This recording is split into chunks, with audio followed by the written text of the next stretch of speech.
Now, I've been working on air with Rogers TV for over 22 years, and one of the reasons I fell in love with television was from watching a show called Saturday Night Live. And one of the things I loved about watching SNL was Weekend Update, where they take the current news stories and they add a comic spin to it. And so I thought to myself, this seems right in my wheelhouse. So with that, we present this Weekend Update in Rangers Nation. We're going to give you some of the highlights of the OHL stories of the year and put our own twern spin on it. Let's start with our first story.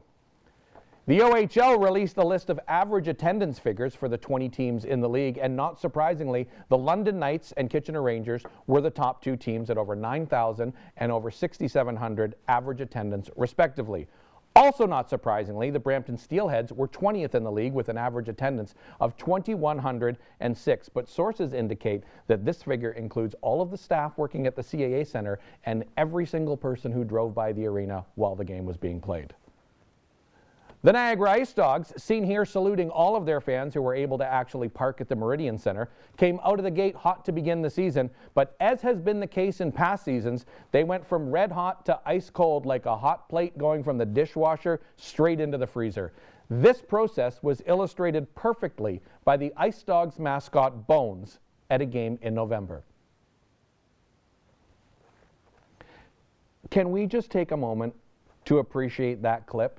Now, to be fair, it's my understanding that this wasn't the regular mascot. And I mean, I didn't even realize you could have a backup mascot. Is it an understudy? I don't know. Either way, I feel like looking at the entry point at the Meridian Center, the first and maybe only direction that the mascot should have been given is, hey, don't skate into the net. It's literally right there. Speaking of the Niagara Ice Dogs, in January, they traded star forward and captain Kevin He to the Flint Firebirds for Chase Hull and 7 draft picks. This trade was shocking, not because of the return, but because the Ice Dogs turned down an offer from their favorite trading partner, the London Knights, which included an 8th-round draft pick, 3 broken sticks, 2 Stanley mugs, and a Western University hoodie. The London Knights, seen here auditioning for Season 6 of Shoresy, commemorated a historic moment in OHL history by placing a Mike's Hard Lemonade board ad in the exact spot where Mike Petizian scored his overtime goal to eliminate the Knights in 2022. Now, for context, this would be like the Toronto Blue Jays commemorating home plate, where catcher Will Smith tagged out Isaiah Kiner-Falefa in Game 7 by adding an ad for Smithwick's Ale. And yes, I know it's pronounced Smithwick's, but Smithwick's works better for the joke. The Oshawa Generals sent an email out to season ticket holders asking them to shower before coming to games at the Tribute Community Center. Oshawa, more like Oshawa. The Oshawa Generals sent an email out to season ticket holders asking them to shower before coming to games at the Tribute Community Center. In related news, next season, the Teddy Bear Toss will be replaced by the Let's Wash Together game, sponsored by Irish Spring, and the Dance Cam will be replaced by the Let's Sit Still and Not Sweat Cam, sponsored by Old Spice. There are reports that discussions are underway between the OHL and the QMJHL for a handful of interleague games that would feature the Moncton Wildcats and Halifax Mooseheads playing the Kitchener Rangers and the Guelph Storm. I'm not convinced that this will actually happen, but if it does, the OHL teams are definitely coming out ahead in this situation, as the Wildcats and Mooseheads will be coming with gifts of lobster rolls and Tony's Donair, while the Rangers and Storms will be sending back gifts of Oktoberfest sausage and Sleeman Clear. Speaking of Sleeman, in November, the Guelph Storm were awarded the hosting rights for the 2027 Memorial Cup. Oh, don't boo, it's been 4 months already.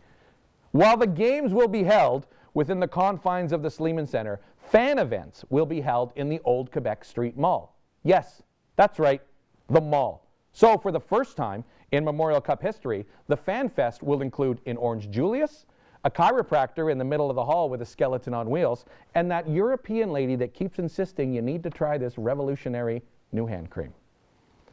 All joking aside, the fact that the Sleeman Center is in a mall has been the source of many jokes over the past few months, but in actuality, I think it's a great space for many of the features that will be a part of the Memorial Cup. The main issue, of course, is a lack of parking and hotel rooms in the Royal City, but great news, they've recently found a large block of available hotel rooms and parking in, yep, you guessed it, Kitchener.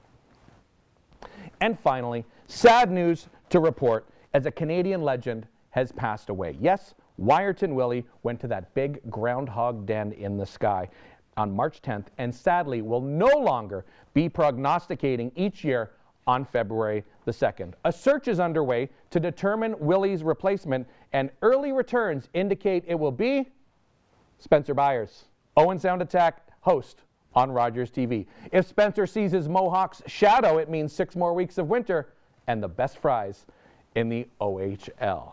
That's this weekend update in Rangers Nation, and in the immortal words of Dennis Miller, that's the news, and I am out of here.